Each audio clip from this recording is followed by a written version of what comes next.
You can't just leave our HOA. I'm calling the police. Delilah, the ultimate HOA Karen, was screaming in my driveway like I'd committed murder, all because I'd filed completely legal paperwork to withdraw from the homeowners association, perfectly allowed in California. To her, this was a crime. She dialed 911, sunglasses slipping, voice shrill. Officer, this man is illegally abandoning his HOA duties. Arrest him now. Sirens blared. A cruiser pulled up fast. The door opened. A tall officer stepped out, removing his sunglasses slowly. Delilah spun around with a victorious grin. Yes, officer, that's him. Arrest the— She froze, finger still pointing, mouth open, face turning white. Because the officer staring her down was Marcus, my son. The police sergeant she'd just called to arrest his own father. Dead silence. What would you do if an HOA Karen called the cops on you for something totally legal, only for your own son to show up in uniform? Let me back up and tell you how I ended up in this mess. My name's Grayson Mitchell. I'm 56, and I spent 30 years as a union electrician before retiring. Life was good until 3 years ago when my wife Sarah lost her battle with cancer. We'd bought our house in Willowbrook Estates 10 years earlier specifically because Sarah needed a quiet neighborhood during her treatments. The HOA seemed like a bonus back then. Community pool, security, well-maintained common areas. Sarah loved sitting by that pool in the evenings, watching the sunset reflect off the water. The smell of chlorine and blooming jasmine became the scent of her final peaceful moments. After she passed, the house felt too big, too quiet, too full of memories. Our son Marcus, 29 years old, police sergeant in the next county over, kept encouraging me to downsize. "Dad, you're rattling around in there like a marble in a coffee can," he'd say during our Sunday dinners, always the practical one. Marcus became a cop because he genuinely wanted to help people. Weird concept these days, right? Lives about 45 minutes away in his own jurisdiction, which turned out to be critically important later. Then, Delilah Thornwick moved in 4 years ago, and paradise became purgatory. Picture this. 52 years old, high-end real estate agent, drives a white BMW that she washes twice a week with the dedication of a monk polishing a temple. The kind of woman who measures her neighbor's grass with an actual ruler and considers it a public service. Within 6 months, she was running for HOA president on a property values and community standards platform. Translation: I'm going to make everyone's life miserable in the name of perfection. Her shrill voice echoing off garage doors during her self-appointed compliance inspections became the new soundtrack of our neighborhood. Like nails on a chalkboard, but with legal authority. Delilah had a pattern, I learned later. She targeted elderly residents, recent widows, and widowers, anyone who didn't fit her cookie-cutter vision of suburban Stepford wives. The Kowalskis got harassed about their vegetable garden. The Santos family faced constant complaints about their kids' basketball hoop. Mrs. Denver received citations for her non-conforming flower beds that had been there for 15 years. But I was her favorite target, the grieving widower who dared to exist without asking permission. 6 months after Sarah's funeral, I decided I'd had enough. I wanted out of Delilah's little kingdom, wanted to simplify my life without some wannabe dictator breathing down my neck about grass height and mailbox colors. That's when I discovered something interesting about California law. I spent 3 days at the county law library researching HOA withdrawal procedures. Turns out, California Civil Code Section 4145 allows homeowners to withdraw from HOAs with proper notice, as long as there are no outstanding liens or assessments. Knowledge nugget: California law permits HOA withdrawal with 30-day written notice if no liens exist and proper procedures are followed. The key is knowing your state's specific requirements before assuming you're trapped forever. I followed every step perfectly.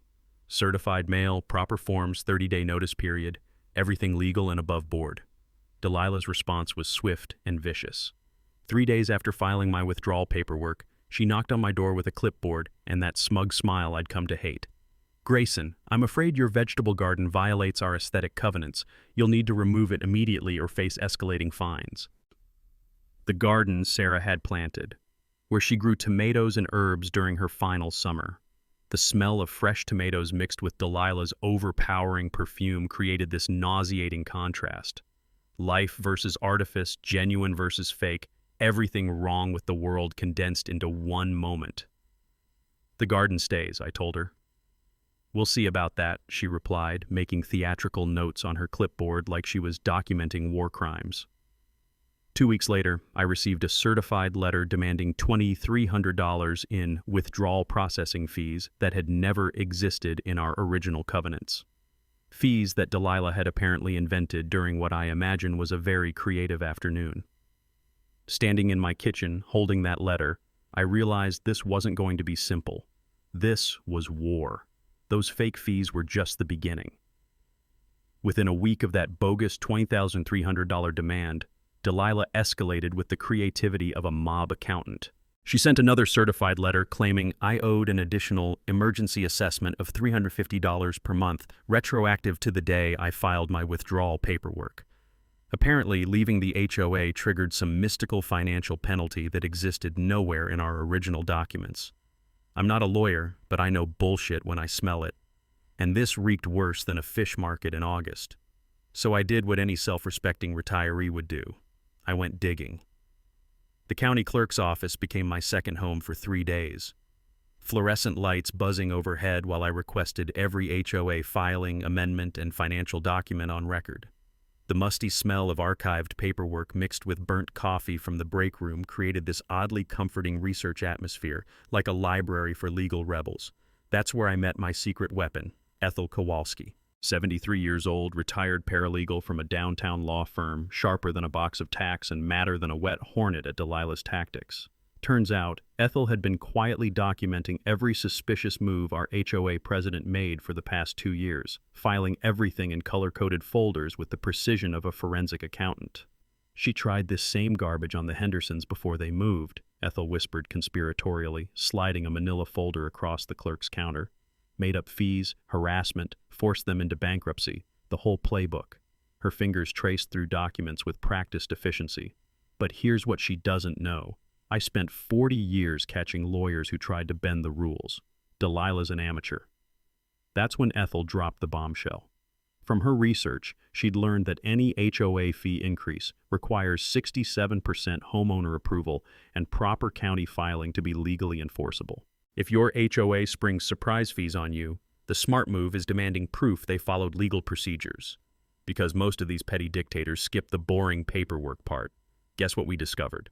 Delilah's emergency assessments had never been voted on by homeowners, never filed with the county, never legally enacted, period.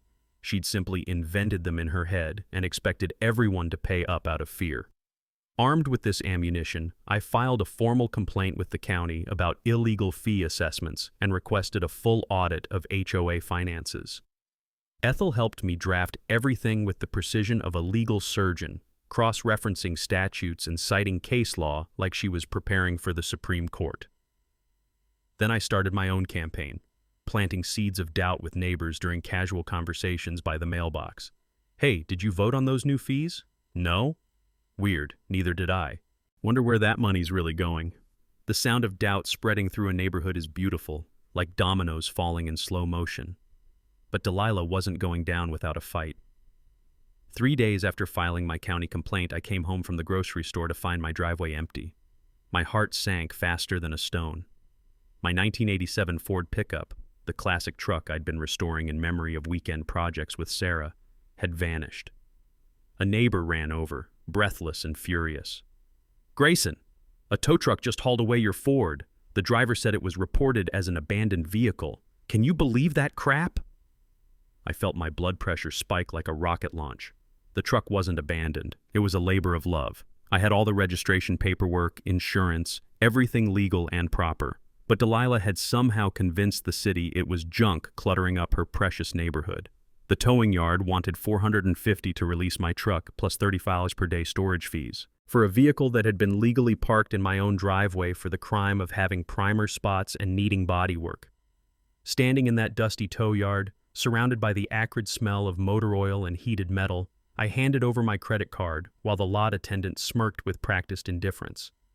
Lady said it hadn't moved in months, looked like an eyesore. City policy, you know? We just follow orders. Here's the beautiful irony that still makes me laugh. My supposedly abandoned truck started on the first turn of the key and purred like a contented kitten. Ran better than most cars rolling off the assembly line today, smoother than Delilah's lies.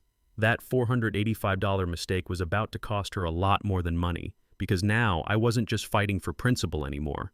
This had become deeply, personally, vindictively personal.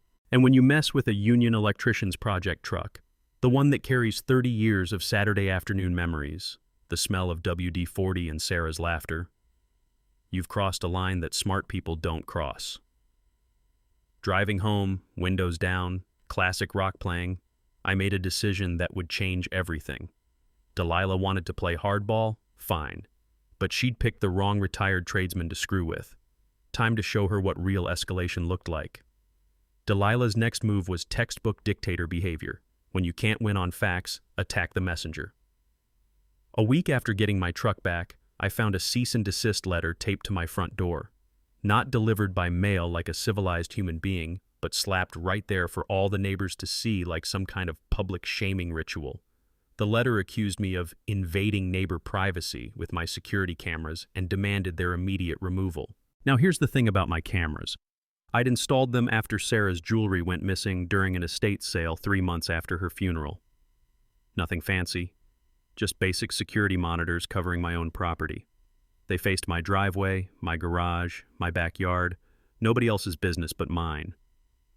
But Delilah had convinced herself that my perfectly legal surveillance somehow violated her constitutional right to snoop around other people's property without being recorded. The crisp sound of her heels clicking on my concrete driveway at dawn had become my personal alarm clock, and frankly, I wanted proof of her harassment campaigns. Time for some expert help. That's when I partnered with Jerome Santos, the 34-year-old cybersecurity specialist who lived 3 houses down. Kid worked for a major tech company, dealt with corporate espionage for a living, and he'd been watching Delilah's antics with the amused detachment of someone who'd seen real criminals in action. "Mr. Mitchell," Jerome said, examining my camera setup while sipping coffee in my garage workshop, "these are about as threatening as a doorbell camera. Want to know what I learned about surveillance law working corporate security cases?" He explained that cameras on your property facing your property are 100% legal in all 50 states. A principle the Supreme Court established decades ago. You have zero expectation of privacy when you're on someone else's visible property. If Delilah didn't want to be recorded, she could stop trespassing on my driveway like some suburban stalker. Jerome upgraded my system with motion-activated cameras and better night vision capabilities. If she wants to play intelligence games with someone who does this professionally, let's make sure we capture every move in crystal clear HD, he grinned. The new cameras revealed something disturbing within 48 hours. Delilah wasn't just harassing me. She was conducting a systematic character assassination campaign. We caught her making rounds to neighbors, claiming I was mentally unstable after Sarah's death and spreading poison about my property, bringing down home values. But the real shocker came when we captured her approaching my late wife's favorite contractor, the guy who'd built Sarah's garden shed, offering him cash to file false reports about unpermitted structures on my property. The smell of fresh sawdust and coffee in my garage had attracted a growing crowd of neighbors who were fed up with Delilah's reign of terror. Coffee meetings became strategy sessions as stories poured out. The Kowalskis faced harassment over their vegetable garden. The Santos family got cited for their kid's basketball hoop. Mrs. Denver received violations for flower beds that predated Delilah's existence. We were building something powerful. A coalition of the righteously pissed off. Then Delilah made her boldest move yet. Tuesday afternoon, while I was replacing a ceiling fan, the doorbell rang. City inspector, clipboard in hand, that serious expression that meant someone was about to get expensive news. "Sir, we've received reports of unpermitted modifications to your property. I need to inspect your security camera installation for building code violations." My blood ran cold. If the city classified my cameras as permanent structures requiring permits, I'd be looking at thousands in fines and removal costs. Delilah had found a potential loophole to destroy my surveillance system through bureaucratic warfare. The inspector spent 45 agonizing minutes examining everything. His heavy work boots clicked on my concrete while he measured mounting heights, checked electrical connections, reviewed property boundaries. I watched 30 years of retirement savings potentially evaporate over some petty HOA vendetta. Finally, he looked up from his clipboard with an unexpected expression, mild irritation. "Everything's completely legal, Mr. Mitchell. Security cameras are personal property, not permanent modifications. No permits required. He paused, lowering his voice conspiratorially. Between you and me, we've received 6 false reports from the same address in the past month, different complaints, all bogus. We keep detailed records of serial filers. That's when I realized Delilah had just handed me a nuclear weapon. Filing false municipal reports is a misdemeanor offense that escalates to harassment charges with repeat violations. The inspector's comments meant the city was building their own criminal file on our HOA president's creative relationship with the truth. Jerome caught the entire inspector visit on camera naturally. We now had video evidence of Delilah's latest failed power play, plus official city documentation of her pattern of false reporting. She's not just desperate anymore, Ethel observed during our next garage strategy meeting, reviewing footage on Jerome's laptop. She's crossing into criminal behavior. That changes everything.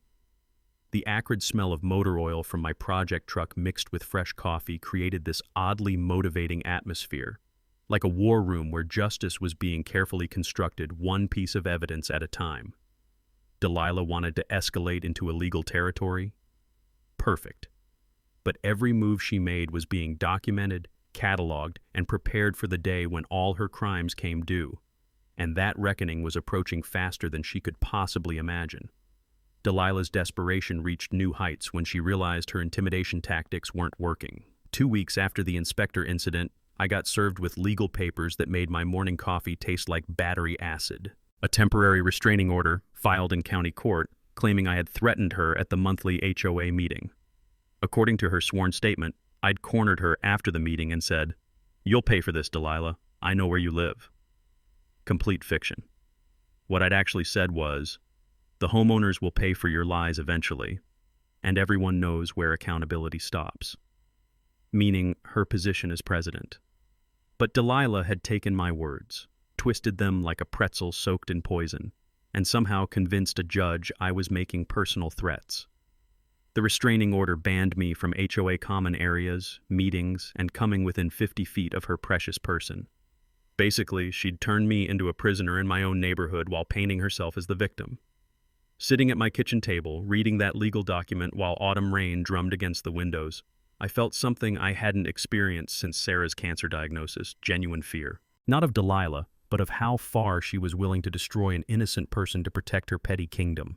This wasn't neighborhood politics anymore. This was scorched earth warfare with my life as collateral damage. But Delilah had made one critical mistake in her rush to commit perjury. Jerome's upgraded security system had recorded the entire HOA meeting, including the post-meeting conversation she'd twisted into a threat. Better yet, Ethel had been standing right next to us with her smartphone, capturing everything from a different angle like some kind of legal ninja. "Time to bring in the heavy artillery," Ethel announced, pulling out her old Rolodex with the satisfaction of a general calling up reinforcements. I know just the attorney for this mess. Through her paralegal network, she connected me with Patricia Denver, a razor-sharp lawyer who specialized in harassment cases and worked pro bono for retired military and civil servants. The kind of attorney who made corporate bullies wet themselves. Patricia reviewed our evidence with surgical precision. Original audio recordings, Jerome's HD video footage, witness statements from 3 neighbors, documentation of Delilah's escalating false complaints. Her conference table looked like mission control for a legal space launch. "This woman made a catastrophic error," Patricia explained, organizing documents with practiced efficiency. "Filing a restraining order requires sworn testimony under penalty of perjury. When we prove she knowingly lied in her statement, that's felony territory." The legal system usually moves slower than continental drift, but Patricia's evidence packet accelerated everything. Audio analysis from Jerome's cybersecurity contacts proved our recording was authentic and unedited. Multiple witness statements corroborated our version. The judge who'd granted Delilah's temporary order scheduled an emergency hearing within days. Meanwhile, I filed my own restraining order against Delilah, documenting her escalating harassment pattern, trespassing, false municipal reports, and now perjury. The delicious irony. She'd taught me exactly how the system worked by abusing it. Word spread through the neighborhood like wildfire. Neighbors who'd been quietly enduring Delilah's tyranny suddenly found their voices. Phone calls, coffee conversations, supportive visits. The community was rallying, and Delilah could feel her power base crumbling. The hearing was set for Thursday morning at 9 a.m. But Wednesday night, Delilah made the most desperate move of her campaign. I was in my garage around 8 p.m. organizing tools and listening to classic rock when car doors slammed in my driveway with unusual urgency. Not the friendly sound of neighbors stopping by. This was official business. 2 police officers walked toward my front door, their flashlights cutting through October darkness like searchlights hunting for criminals. My blood turned to ice water. Delilah had escalated to false emergency calls. "Mr. Mitchell?" The lead officer was young, professional, clearly uncomfortable with whatever story he'd been fed. "We received a 911 call reporting a domestic disturbance at this address. Caller claimed you were threatening to burn down the neighborhood and appeared mentally unstable." The smell of autumn leaves mixed with my own nervous sweat as I explained our situation. These officers had no idea they'd been dragged into an HOA civil war, manipulated into becoming weapons in Delilah's harassment campaign. I showed them the restraining order paperwork, Patricia's business card, and Jerome's video evidence on my phone. The officers spent 30 tense minutes reviewing everything while Delilah probably watched from her window, expecting to see me led away in handcuffs for crimes I'd never committed. Instead, the senior officer handed me his card with an expression I recognized: professional disgust. "Mr. Mitchell, this is the 4th false report we've received about this address in 6 weeks. We'll be documenting this pattern for the district attorney. Whoever keeps making unfounded 911 calls could face felony charges for abusing emergency services and filing false reports." After they left, I sat in my kitchen drinking bourbon and staring at that business card. The taste of good whiskey couldn't wash away the bitter realization that Delilah was willing to weaponize police against a grieving widower over neighborhood politics. But she'd just committed the biggest tactical error of her war. Tomorrow's hearing wasn't just about restraining orders anymore. Patricia now had fresh evidence of Delilah making false 911 calls, abusing emergency services, and escalating her harassment into criminal territory, the kind of evidence that turns civil disputes into felony prosecutions. The sound of rain on my roof mixed with distant sirens somewhere in the neighborhood. Probably another emergency call, another genuine crisis delayed because Delilah was wasting police resources on her personal vendetta. She wanted to play in the criminal justice system? Perfect. But when you file false police reports against a man whose son carries a badge, you'd better pray your lies are bulletproof. Because tomorrow, Delilah's house of cards was about to collapse in spectacular, felonious fashion. The restraining order hearing never happened. Thursday morning, 8:30 a.m., I was sitting in the courthouse lobby with Patricia, reviewing our evidence one final time when her phone buzzed with an urgent text. She glanced at it and her face went pale. "We need to step outside, now." In the courthouse parking lot, surrounded by the crisp autumn air and the distant hum of morning traffic, Patricia pulled out a thick manila envelope that hadn't been there an hour ago.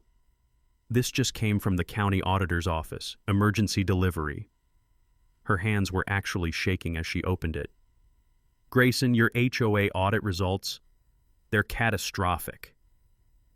She spread financial documents across the hood of her Honda like she was laying out evidence of war crimes. Numbers, bank statements, invoices, all stamped with official county seals.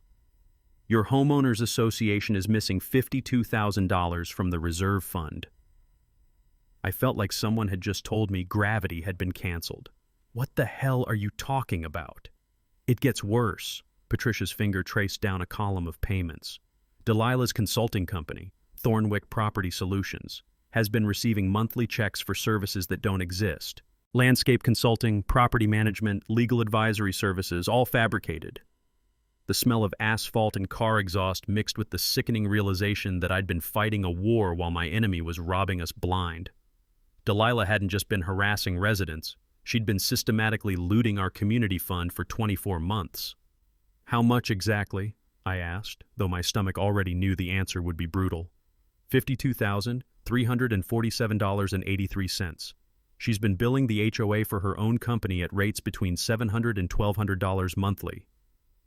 Patricia's voice carried the cold precision of a coroner delivering cause of death. I leaned against her car, feeling like every conflict of the past 6 months had been recontextualized in an instant. The fake fees, the harassment campaigns, the desperate attempts to discredit me, it was all cover for grand larceny. When someone embezzles from a homeowners association, that's felony theft in California, the kind of crime that destroys lives and sends middle-aged real estate agents to state prison. There's something else, Patricia continued, pulling out a second folder. Ethel's paralegal network uncovered Delilah's history. She was HOA president at Meadowbrook Estates before your neighborhood. That position ended with a lawsuit, undisclosed settlement, and her immediate departure. The pattern crystallized with terrifying clarity.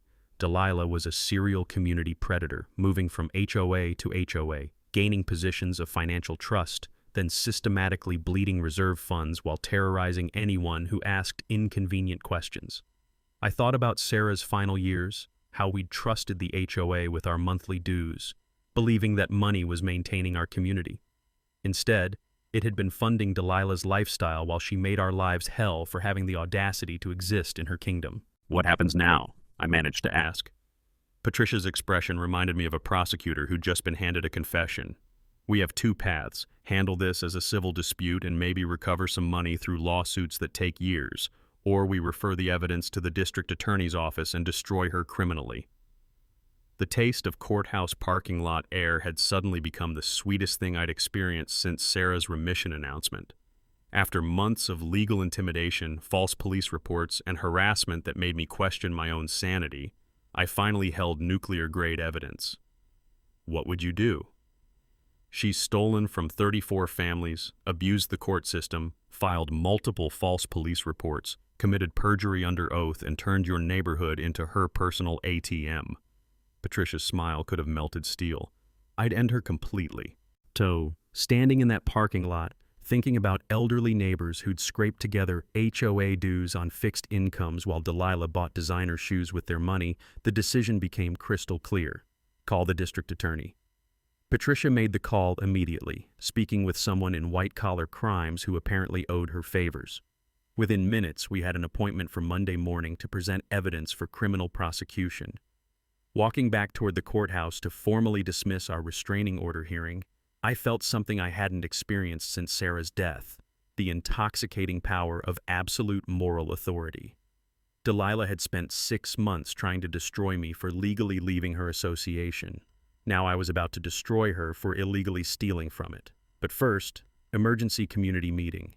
Every neighbor deserved to know their HOA president was a felony thief, and together we could ensure she never victimized another community. The sound of my footsteps on courthouse concrete felt like the march of inevitable justice. Time to let 34 families know their worst neighbor was about to become their most expensive lesson in criminal stupidity.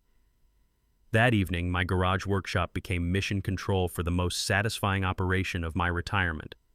Within 4 hours of the courthouse revelation, word had spread through our neighborhood faster than gossip at a church social.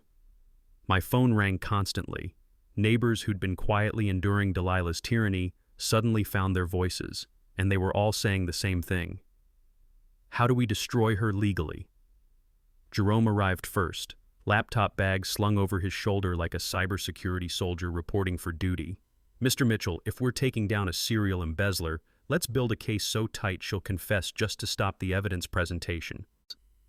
The smell of fresh coffee percolating mixed with familiar motor oil from my project truck as neighbors filed into my garage like revolutionaries planning the overthrow of suburban tyranny. Ethel brought 3 boxes of HOA documents she'd been secretly organizing for months. The Santos family contributed photos of harassment campaigns.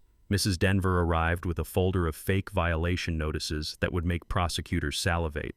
Here's our battlefield, Jerome announced, setting up his laptop on my workbench between coffee cups and evidence folders. Delilah's running a sophisticated embezzlement operation, but she's also committed multiple felonies trying to cover it up. Each crime makes the next one easier to prosecute. His spreadsheet looked like something from a federal fraud investigation. Every stolen payment, every fabricated invoice, every dollar taken from community funds, all cross-referenced with dates, bank records, and supporting documentation that would make FBI accountants proud. The beauty is systematic repetition, Jerome explained, clicking through screens with the efficiency of someone who'd caught corporate thieves professionally. She didn't steal impulsively. She created organized criminal enterprise over 24 months. That's RICO territory if prosecutors want to go nuclear. But we needed smoking gun evidence of active theft, not just historical records. Jerome's solution was brilliant: covert surveillance at the HOA mailbox. Since it sat on public easement, cameras required no permits and captured legally admissible footage.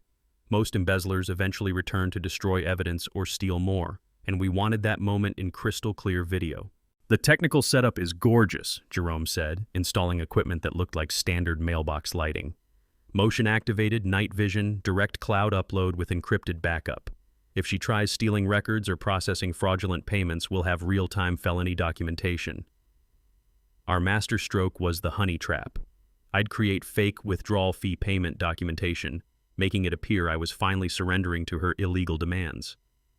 The psychology was perfect. She'd been fighting me for months, and this apparent victory would make her careless. When she processed the fraudulent payment through her normal embezzlement channels, we'd have video evidence of active theft. "It's psychologically irresistible," Ethel observed, reviewing our strategy while sipping coffee strong enough to resurrect the dead. "She's so desperate to defeat you personally, she'll grab the money without thinking twice." The garage had transformed into something between NASA mission control and a prosecutor's evidence room. Financial spreadsheets covered every horizontal surface. Timeline charts replaced tool displays on pegboards, and evidence boxes were stacked with military precision that would have made Sarah proud. Around 9 p.m., Patricia arrived carrying legal documents and the predatory smile of someone who'd spent the afternoon discussing felony prosecutions with very serious people. "The district attorney is extremely interested," she announced, spreading preliminary criminal complaint paperwork across my workbench. "White-collar crime division calls this textbook organized fraud with aggravating circumstances. They want enough evidence to justify asking for maximum sentences." That phrase sent chills down my spine. The good kind. Maximum sentences meant Delilah wouldn't just get probation and fines. She was looking at real prison time, permanent felony record, complete destruction of her real estate license and financial future. The legal preparation required forensic precision. Financial experts calculated exact theft amounts: $52,347.83. Audio forensics had proven perjury in her restraining order filings. Video evidence documented systematic harassment and false police reports spanning 6 months. "Monday's presentation is crucial," Patricia explained, organizing documents with surgical care. "DA's office reviews evidence, determines charges, and if prosecution moves forward, Delilah gets arrested within days, probably at her real estate office, in front of clients and colleagues." The image of Delilah being handcuffed at work, her carefully constructed professional image exploding in spectacular public humiliation, was almost too delicious to contemplate. Community coordination reached military levels of organization. Jerome created encrypted group communications for real-time updates. 31 of 34 households confirmed they wanted criminal prosecution. Backup plans included media involvement if charges somehow failed to materialize. "Bank cooperation is already secured," Jerome added, consulting his tablet with satisfied efficiency. "They'll provide security footage of fraudulent payment processing, complete transaction histories, and expert testimony about systematic financial fraud patterns." Around midnight, as neighbors finally headed home carrying evidence copies and legal contact information, Ethel lingered to help organize final documentation while my old garage radio played classic rock that Sarah used to love. "You know what makes this perfect?" she said, sealing evidence envelopes with the satisfaction of someone who'd waited decades for justice. "Delilah taught us how to destroy her by showing us exactly which laws she was breaking. The smell of garage coffee mixed with crisp night air created this strangely perfect atmosphere. Justice brewing alongside caffeine. Community solidarity developing like vintage photographs in chemical developer baths. Sunday dinner with Marcus carried special weight. Without revealing operational details, I asked hypothetical questions about evidence presentation and criminal procedure. Marcus unknowingly provided tactical advice that would prove invaluable for Monday's prosecution meeting. "Dad, hypothetically speaking, if civilians were building a criminal case, prosecutors love chronological organization and documented chain of custody," he said, carving pot roast with the authority of someone who'd testified in hundreds of trials. "The more homework civilians do properly, the stronger the case becomes."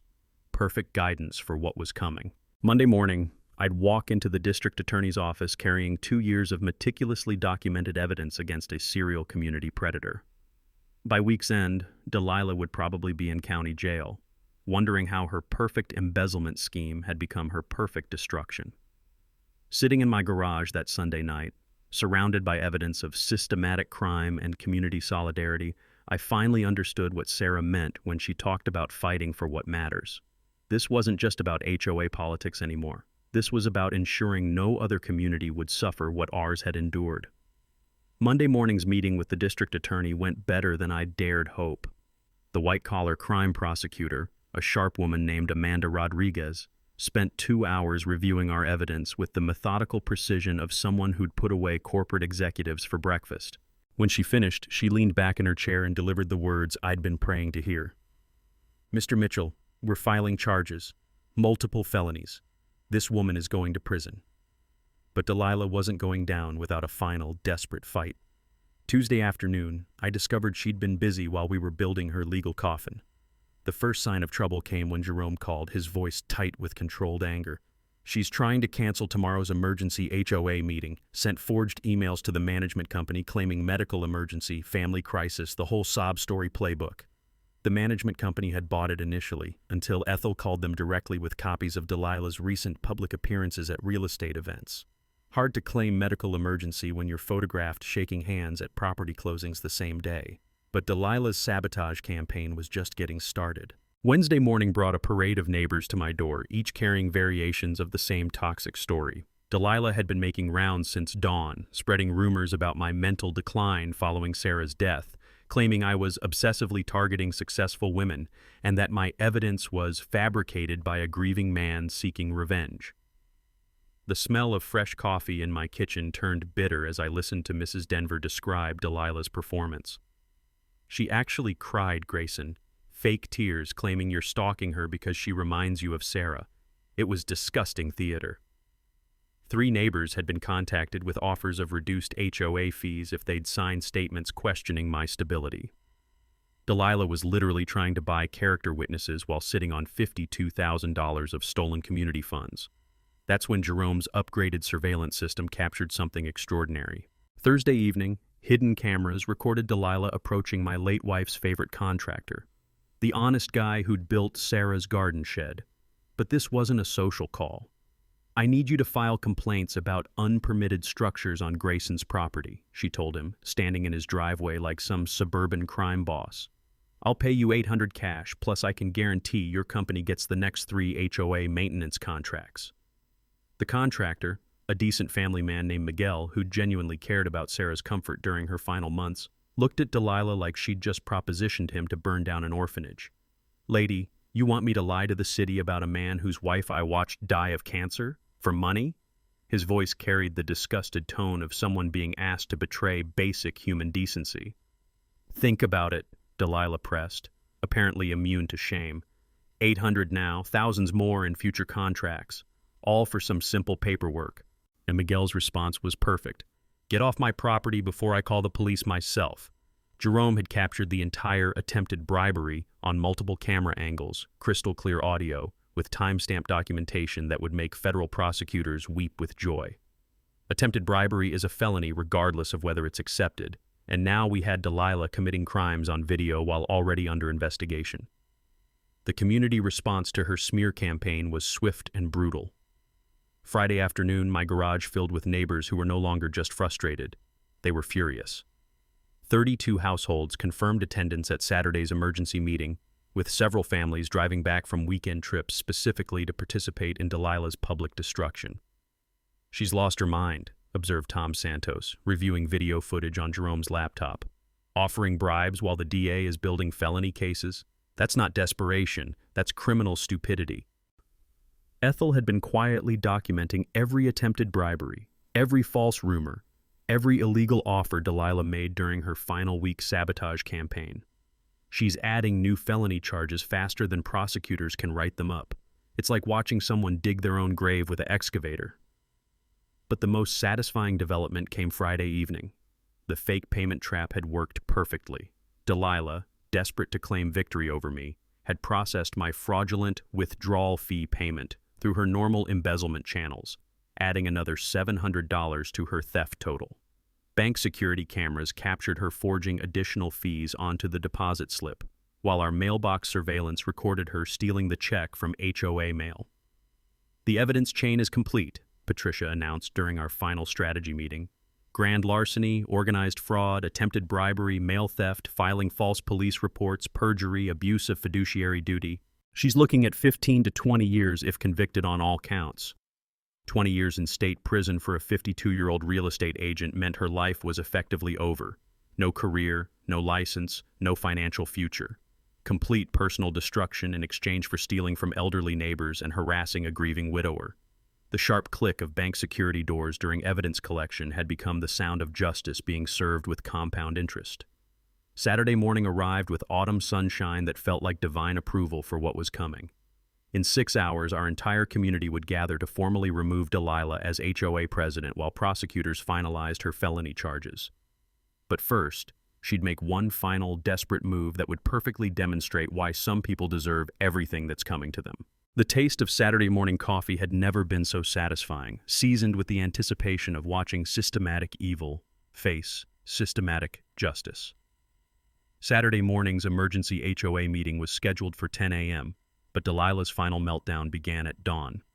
My phone started ringing at 6:15 with the first of what would become a dozen frantic calls from neighbors. Delilah had launched a social media blitz that made her previous desperate moves look like amateur hour. "Grayson, you need to see this," Jerome said, his voice tight with disbelief. "She's created fake Facebook accounts and she's posting lies faster than we can screenshot them."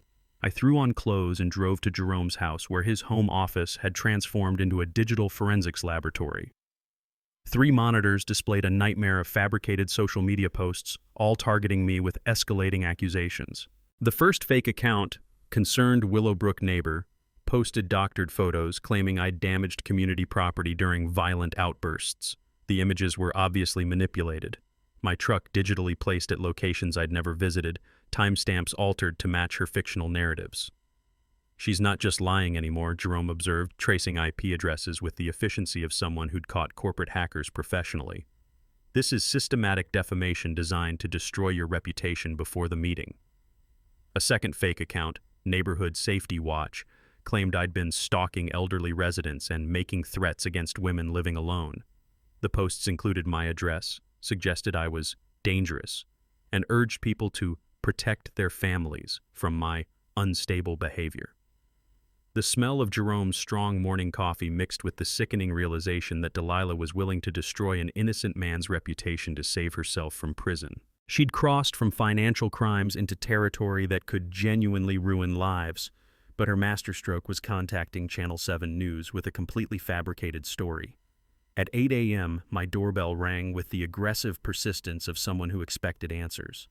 I opened it to find a young reporter holding a microphone like a weapon, camera operator positioned for ambush journalism. "Mr. Mitchell? Jennifer Walsh, Channel 7 Investigative Unit. We received reports that you've been harassing elderly neighbors and threatening community leaders. Care to comment?" My blood pressure spiked like a launched rocket. Delilah had convinced local media that I was the neighborhood predator, not her. Standing in my doorway, facing cameras that could broadcast her lies to hundreds of thousands of viewers, I felt the same helpless rage I'd experienced watching Sarah fight cancer. Fury at injustice I couldn't immediately control. "Those reports are completely false," I managed, trying to keep my voice steady. "The person who contacted you is under investigation for embezzling $52,000 from our homeowners association." Jennifer's expression shifted from accusatory to curious. "Do you have evidence of these embezzlement claims?" 20 minutes later, Jennifer and her camera operator were sitting in my garage reviewing financial documents, audio recordings, and video evidence with the growing excitement of journalists who'd stumbled onto a real story. "This is incredible," she murmured, examining bank records that showed Delilah's systematic theft. "We came here expecting a neighborhood dispute story, but this is organized criminal fraud." Jerome arrived with his laptop, demonstrating how he'd traced the fake social media accounts to Delilah's home IP address. Digital forensics expert analysis proved the photos were manipulated, timestamps were altered, and the entire smear campaign originated from her computer. She called us with fake accusations to distract from real crimes, Jennifer realized, her reporter instincts shifting into investigation mode. "Can we get copies of this evidence? This could be our lead story tonight." But Delilah's digital warfare was just the opening act of her final performance. Around 9:30 a.m., 30 minutes before the emergency meeting, neighbors started calling with reports that made my stomach drop like a stone. Delilah had filed another false police report. This time, she'd claimed I'd violated the restraining order by lurking near her property with surveillance equipment and threatening to burn down her house. According to her 911 call, I was armed and dangerous and posed immediate threat to community safety. The irony was perfect in its cruelty. While I'd been in Jerome's house reviewing evidence of her crimes, she was telling police I'd been stalking her from impossible locations. But this false report would be her final mistake. The responding officers were the same ones who documented her pattern of fraudulent emergency calls over the past month. When they reviewed security footage showing my truck parked in Jerome's driveway during the alleged stalking incident, their professional patience finally snapped. "Mr. Mitchell," the senior officer explained, standing in my driveway while neighbors gathered for the meeting. "This is the 7th false report she's filed about you. The district attorney wants to add multiple counts of filing false police reports and abuse of emergency services to her existing charges. 7 false 911 calls in 6 weeks. Each one wasting police resources, endangering genuine emergency response, and terrorizing an innocent man for the crime of exposing her theft." Walking toward the HOA clubhouse at 9:55 a.m., surrounded by 32 determined neighbors and followed by Channel 7 news cameras, I felt something I hadn't experienced since Sarah's final remission. The absolute certainty that justice was about to be served perfectly. Delilah's social media smear campaign had backfired spectacularly. Her fake police report had added more felony charges, and her attempt to manipulate the media had resulted in investigative reporters documenting her crimes for public broadcast. The metallic taste of autumn air mixed with the sweet anticipation of watching someone who'd terrorized an entire community finally face the consequences of systematic evil. In 5 minutes, Delilah would walk into that clubhouse expecting to control another meeting. Instead, she was about to discover that her perfect crime had become her perfect destruction, broadcast live on the evening news for the whole city to witness. Some lessons can only be learned the hard way, and Delilah was about to get a masterclass in criminal justice. The HOA clubhouse had never seen anything like this. 34 households crammed into a room designed for 20, with Channel 7 cameras capturing every moment of what would become the most satisfying community meeting in suburban history. The air buzzed with electricity that had nothing to do with the fluorescent lights humming overhead. Delilah arrived at exactly 10 a.m., wearing her usual designer blazer and that smug expression I'd learned to hate. She clearly expected to maintain control of the narrative, probably believing her social media campaign had poisoned enough minds to protect her. She had no idea that half the neighborhood had spent the morning forwarding screenshots of her fake accounts to the police. "Ladies and gentlemen," she announced, trying to call the meeting to order like some suburban dictator, "I understand there are some concerns about our community leadership, but I want to address the real issue here, the harassment campaign being conducted by certain unstable residents." The collective intake of breath was audible. Even after being exposed as a thief and facing felony charges, she was still trying to paint me as the villain. Ethel stood up first, her 73-year-old voice cutting through the tension like a surgeon's scalpel. "Delilah, before you say another word, perhaps you'd like to explain where $52,000 of our community funds went." The color drained from Delilah's face faster than water down a broken drain. She clearly hadn't expected the financial evidence to be public knowledge yet.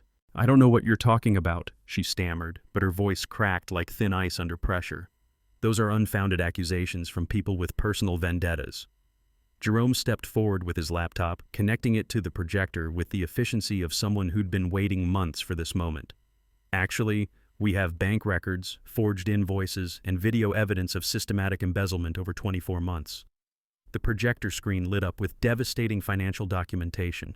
Every fake payment to Thornwick Property Solutions, every fraudulent consulting fee, every dollar stolen from families who'd trusted her with their community investments. The room erupted. Neighbors who'd been quietly enduring her harassment finally found their voices, creating a crescendo of outrage that shook the walls. 34 families paying dues while you bought designer clothes with our money. My grandmother lives on Social Security and you stole her community contributions. How many other neighborhoods have you robbed? Delilah tried to maintain composure, but sweat was beading on her forehead under the fluorescent lights and the weight of 34 sets of furious eyes. This is all fabricated evidence from a conspiracy of malcontents who... That's when Patricia entered the clubhouse with Detective Sarah Williams from the County Sheriff's Department. The detective's presence transformed the atmosphere from community outrage to criminal proceeding. Badge, handcuffs, and official authority that made Delilah's face go from pale to gray. "Ms. Thornwick," Detective Williams announced in that calm cop voice that meant serious business, "we need to discuss some charges that are being filed against you." Delilah's composure finally shattered completely. Instead of cooperating or remaining silent like any sensible person facing criminal charges, she made the worst possible decision. She pulled out her phone and dialed 911. "I need police assistance immediately," she screamed into the phone while surrounded by 34 witnesses and Channel 7 cameras. "I'm being threatened by a dangerous mob of neighbors. Send backup right now." The clubhouse fell silent except for the hum of fluorescent lights and the distant sound of sirens approaching. Everyone watched in stunned amazement as Delilah filed another false police report while standing next to an actual detective. "Ma'am," Detective Williams said with professional patience, "I am police, and you just filed a false emergency report in front of multiple witnesses." The sirens grew louder. A patrol car pulled up outside, red and blue lights reflecting through the clubhouse windows like some surreal suburban disco. The door opened, and Officer Marcus Denver walked in, removing his sunglasses with that familiar, confident stride I'd known since he was 5 years old. Delilah spun around with desperate hope. "Officer, thank God you're here. Arrest these people for threatening me." Marcus looked around the room, taking in the financial evidence on the projector screen, the detective with handcuffs ready, the Channel 7 cameras recording everything, and his father standing calmly among 34 neighbors who'd finally had enough. "Good evening, folks," he said in that measured cop voice. "Ma'am, you called 911 to report a threatening mob?"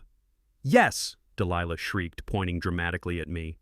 "That man has been stalking me, harassing me, threatening my life. I demand you arrest him immediately." Marcus looked directly at me with those questioning eyebrows I'd seen 1,000 times. "Dad, you want to explain what's happening here?"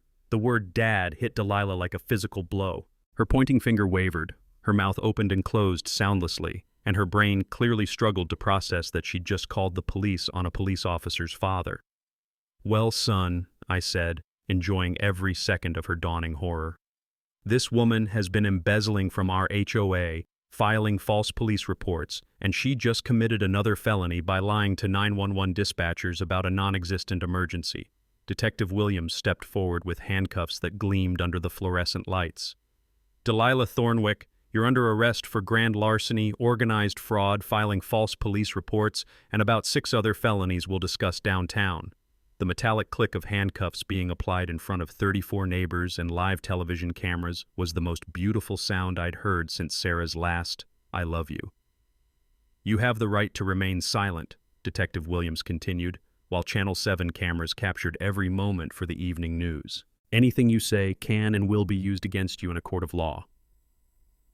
As they led her toward the door, Delilah's designer heels clicked one final time on the clubhouse floor, the sound of petty tyranny finally meeting professional justice. Marcus caught my eye and smiled. "Dad, next Sunday dinner is going to be interesting." The taste of victory was sweeter than Sarah's best apple pie, seasoned with the satisfaction of watching systematic evil face systematic consequences. Outside, red and blue lights painted the clubhouse in the colors of justice served properly. Some neighbors applauded, others laughed, a few actually cheered. But mostly we just stood there, savoring the silence of a community finally free from its worst resident. 3 months later, I was sitting in my kitchen, reading the morning paper when the phone rang with news I'd been waiting to hear. "Grayson, it's Patricia. Delilah just accepted the plea deal." I set down my coffee cup, savoring both the taste of good morning brew and the sweetness of final justice. "Tell me everything." "Guilty plea to felony grand larceny, organized fraud, and filing false police reports. 18 months in state prison, 5 years probation, and full restitution of $78,000 including damages and legal fees." 18 months meant Delilah would lose her real estate license permanently, face felony background checks for the rest of her life, and never be eligible to serve on another HOA board anywhere in California. Her theft had been expensive, but her punishment would last forever. The community transformation had been remarkable to witness. Within a week of Delilah's arrest, our emergency HOA meeting had unanimously elected Ethel as interim president. Her first action was implementing complete financial transparency, monthly statements, open books, and independent auditing that made embezzlement impossible. The new board eliminated every punitive fee Delilah had invented, focusing instead on genuine community maintenance and improvement. Our monthly dues actually decreased by 40% once we stopped funding her designer lifestyle. But the most satisfying change was cultural. Gone were the harassment campaigns, the petty violations, the atmosphere of suburban surveillance state. Neighbors who'd been afraid to plant flowers or park project cars suddenly felt free to enjoy their own properties. Kids played basketball without fear of citations. Mrs. Denver's beautiful flower beds bloomed without interference. My own HOA withdrawal had finally been approved, but I'd decided to stay and help rebuild what Delilah had damaged. Turns out, fighting systematic evil creates bonds stronger than any homeowners association contract. Marcus had been quietly proud of how the whole situation resolved. "Dad, you handled that like a professional investigator," he'd said during one of our Sunday dinners. "Mom would have been proud of you standing up to a bully." The community established the Sarah Mitchell Memorial Scholarship using recovered embezzlement funds, providing annual awards for local students studying public service, social work, or criminal justice. Sarah would have loved knowing that her memory was helping young people build careers protecting others. Channel 7's investigative report had triggered a state audit of HOA management practices throughout California. 3 other communities discovered their own embezzlement schemes, leading to additional arrests and recovered funds. Sometimes one person's fight for justice creates ripple effects that protect thousands of others. The practical lessons were clear. HOA withdrawal laws vary by state, so research thoroughly before filing. Document every interaction with timestamps and recordings. Financial transparency is every homeowner's legal right, and you should demand detailed accounting whenever something seems suspicious. False police reports carry serious felony penalties in most jurisdictions. But the personal lessons went deeper. After Sarah's death, I'd felt powerless against forces beyond my control. Cancer, grief, loneliness, and then Delilah's systematic harassment. Fighting back had given me purpose again, connected me with neighbors who became genuine friends, and proved that ordinary people can defeat corruption when they work together. The smell of fresh herbs from our new community garden mixed with coffee from my kitchen window as I finished reading Patricia's email with final legal details. $78,000 in recovered funds, plus the satisfaction of knowing Delilah would spend the next year and a half in state prison contemplating the expensive consequences of stealing from elderly neighbors. My phone buzzed with a text from Jerome. "Mr. Mitchell, contractor tried to overcharge Mrs. Denver for roof repairs. Told him we keep detailed records now. He suddenly found a more reasonable price." Some battles teach entire communities how to fight back against predators. But that's a story for next week. The morning sun streaming through my kitchen window felt like approval from above. Sarah's quiet satisfaction that her stubborn husband had finally learned to fight for what matters most: community, justice, and protecting people who can't always protect themselves. I raised my coffee cup in a toast to an empty kitchen that somehow felt full of possibilities. Here's to David beating Goliath, to communities that stand together, and to the beautiful sound of handcuffs clicking on people who richly deserve them. Drop your worst HOA nightmare in the comments. I read every single one, and some of these stories are wilder than fiction. Hit that subscribe button if you want more David versus Goliath justice stories where the little guy wins.